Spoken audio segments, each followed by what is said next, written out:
perfect. So you got into it in 2016. In 2017, you had a huge year, 63K. That's pretty great for a freelancer. Yeah. In Mm-hmm. 2018, you almost quadrupled that to $273,000. That's a huge jump in your income. What do you Yeah. attribute that to? How did you get from 63 to 273 in 1 year? Fiverr Pro launched, which is the top 1% of the platform. It was a new program that Fiverr started to push out because they were trying to compete with Upwork in a way. Because everyone was like, oh, Fiverr's the $5, bargain deal, basement, whatever, Hmm. crappy freelancing site. So they launched Fiverr Pro in an effort to appear more like top quality and whatnot. So I was one of the few people that they picked to be part of it. And they rolled it out in 2017, but it wasn't until 2018 when it came out of beta and actually took off. And then that was what quadrupled my income. Like single handedly, it was Fiverr Pro. Sure. And honestly, I think that strategy, if you would, of getting a collaboration with a big company or app is one of the best ways to get that visibility, I find. And it's not always easy, but if you can find apps that are on the come up or launching a new feature, that's a great place to go.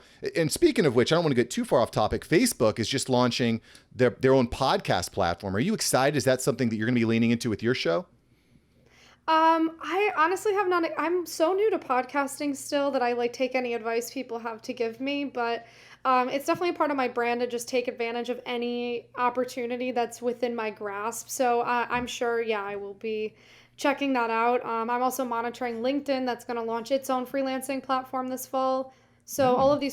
all of these social media sites are totally going to change, everything, of course, but freelancing too. And I'm getting, I'm like gearing up to almost be a freelancing news reporter in a way on my channels because nobody else is really covering this stuff. So, like, I did a YouTube video on LinkedIn launching its new platform last week, and it's by far my most viral YouTube because no one else is, like, Yeah. covering it.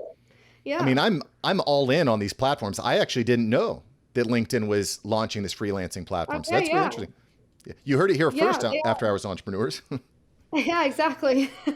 So I actually want to talk about this a little bit because, when I go on Fiverr, there's lots of people there, right? It's going to be the same thing with LinkedIn. And when we're talking about freelancing, and that can be a lot of different things depending on what your individual skill set and focus is on, how can we actually stand out on these busy platforms? Like, what's a way that we can actually stand out so that we can get hired? Yeah, that's everyone's always, number one question, and it's very basic sales marketing tactics at the end of the day when you think about it, and it's establishing trust with the client as quickly as possible. And what are the two best ways to do that? By being yourself, showing imagery of yourself and having a portfolio ready that showcases the work that you can do for them. These people don't care about where you went to college, they don't care about people are like, "Oh, I don't want to be on Fiverr. I don't want to have my picture on it." And I'm just like, that's they're not hiring you to model for them. They just want to know that you are who you say you are, you're not lying about it, you're not impersonating somebody, and that your work is top quality and you are someone who can, handle this job and get it done for them. They don't care if you went to college, even where you went to college, none of that. So it's being very forward facing about who you are and what you can offer them like immediately.